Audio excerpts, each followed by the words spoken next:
प्रिय सखी, गुरुदेव भगवान के चरणों में कोटि कोटि नमन। गुरुदेव भगवान, इस शरीर से काम वासना खत्म हो गई है। पति को काम वासना बहुत है, क्या करूं, मार्गदर्शन करें।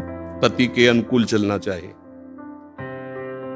जब दो पाणी ग्रहण करते हैं पति और पत्नी, तो एक दूसरे को सहयोग करके मित्र भाव से चलाना चाहिए।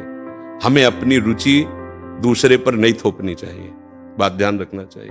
हम दोनों एक मार्ग के साथी हैं, तो हमको चाहिए कि हमें अपनी रुचि उसके अनुकूल करनी चाहिए, उसको चाहिए कि हम अपनी रुचि को एक दूसरे के अनुकूल कर ले।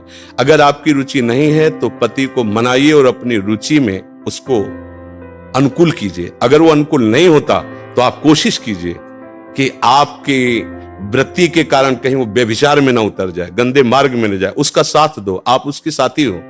आपका ब्रह्मचर्य उतना महान नहीं होगा जितना पति की आराधना महान होगी। पति को एक मित्र है, मान लो हम कह रहे हो वो पति परमेश्वर होता है, ऐसा मत मानिए। तो एक मित्र है, हम दोनों मिलकर के संसार मार्ग में चलना, तो हमारी रुचि ही पूरी थोड़ी होती है, दोनों की रुचि मिलनी चाहिए। अगर दोनों रुचि, दोनों ब्रह्मचारी रहो। अगर एक की रुचि नहीं तो दूसरे को सपोर्ट करना चाहिए कि कहीं वो लड़खड़ा के गिर न जाए, उसका मार्ग न भ्रष्ट हो जाए। हम ये देखते हैं कि 4 दिन बाद पति पत्नी ऐसे तलाक, ये क्या है क्या? सिर्फ अपनी रुचि का पोषण नहीं होना चाहिए। अगर हम दो मिलते हैं, दोनों मित्र बनते हैं, तो एक दूसरे की रुचि का आदर करें, एक दूसरे की रुचि का सहयोग करें, तभी तो जीवन यात्रा चलेगी। नहीं तो कब ऐसे नहीं चलेगा। आप ब्रह्मचारी बन के बैठो और वो व्यभिचार में प्रवृत्त हो जाए, तो आपने पाणी ग्रहण किया था, ये आपकी मित्रता नहीं सही रही।